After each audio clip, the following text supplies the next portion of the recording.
power line here on the Sitka waterfront. So that collision led to electrocution injuries, a concussion, as well as multiple fractures throughout his body. So we were able to fix a lot of those issues, but one bone never fully healed correctly, and that's in a bone called the coracoid. And that's up in the rotational area of his shoulder, and it's critical for him to gain lift and to also get up off the ground. So because of that, he was deemed unreleasable because, as you can imagine, it's pretty important to be able to get up out of the water once you actually catch something. But he quickly became a superstar around here. He's visited over 15,000 school children across the lower 48 and here in Alaska through in-classroom visits and them coming to visit us. He's gone on cruise ships and shown his adaptability in the tight hallways in there and done shows. He's the only animal to be featured on A Question in Jeopardy twice, so his picture's shown up on TV a couple times. And he's even went to New York and he rang the stock exchange bell. So he's done a lot, and he's traveled a lot, but if you guys had any questions, I would be more than happy to answer those for you. How much does he weigh? How much does he weigh? Does anyone want to take a guess on how much he weighs this afternoon? Feel free to call it out. 65. 65 pounds. Not too big. Yeah, he's pretty strong. 45. 45, 30. He is 30. He is a whopping 25. He is a whopping 10.5 pounds this morning. So he is a whole lot of feathers. He has just over 7,200 feathers across his entire body. And actually his feathers are going to weigh more than his skeleton does in total. And that's because they have hollow bones, which is just another adaptation birds have to help keep them light and flying easy. Uh-oh. How long will he live? How long will he live? So here in captivity, he's going to get fed every day. He's going to get vitamins and calcium every other day, so he can live upwards to 50 years old here in captivity. Out in the wild, the lucky, healthy bald eagle can live up to their mid-30s. Do they mate for life? Are they... In a sense, they do mate for life. So they will. When they pick a partner, they do an elaborate mating ritual with a locked talons high in the air, and they'll corkscrew towards the ground and split up before they hit the ground. That tests the strength and the aptitude of that partner to make strong young.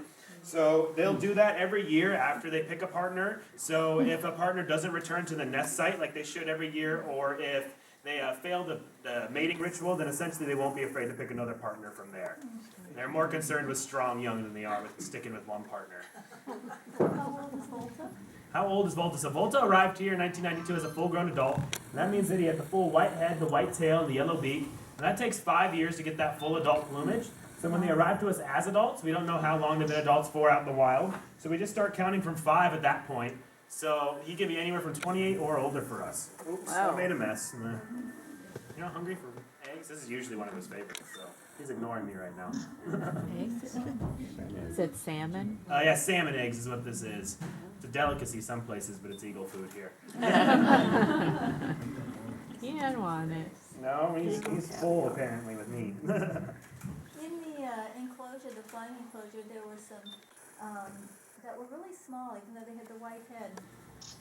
They're probably males. So males will generally be 7 to 10 pounds. Females 11 to 13 pounds. So when you see full-grown adults that look pretty small and they look smaller than the other birds, and generally they're going to be males. So very small birds are males. Very large birds are almost always females. That's the way it's supposed to be.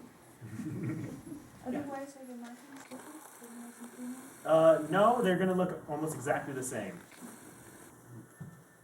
Are they territorial? Because the birds in there seem to be getting along. They're territorial when it comes to food.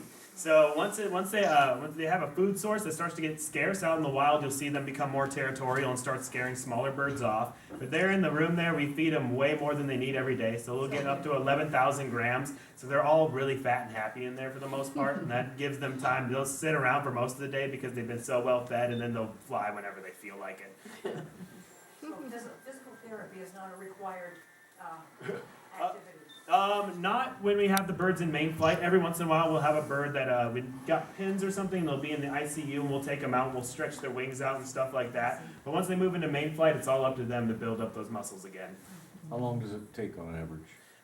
It really depends on the injury. We've had birds that have been in there for less than 2 days, and that's just because they came in here after they had picked on a euthanized dog. So essentially they got the euthanasia solution in their body, and that essentially just anesthetized them. So they were asleep for about a day and a half. So they woke up and they were just fine about a day later. Oh. Don't worry, front row. He's well attached. No Jurassic Park scenes yet, I promise. He was ready to go. yeah, he's getting a little antsy with me. You knew that was gonna happen, didn't you? Yep. Once you work with them enough, you can start to recognize their mannerisms when they're doing certain things. Why can't He was ready. go in the one, what's his injury? He has a coracoid injury, so that's a bone right back here in the back of the shoulder, and it's critical for them to get enough strength to lift up into the air. So while they're flying, it helps them get higher, and then to help them get off the ground, it takes a lot of energy to do that. So because of that, when we set it, birds generally aren't very nice to their injured parts. So he accidentally messed up that fracture a little bit, so that led to ligaments not fully healing correctly. So he just doesn't have the strength that he needs in that wing.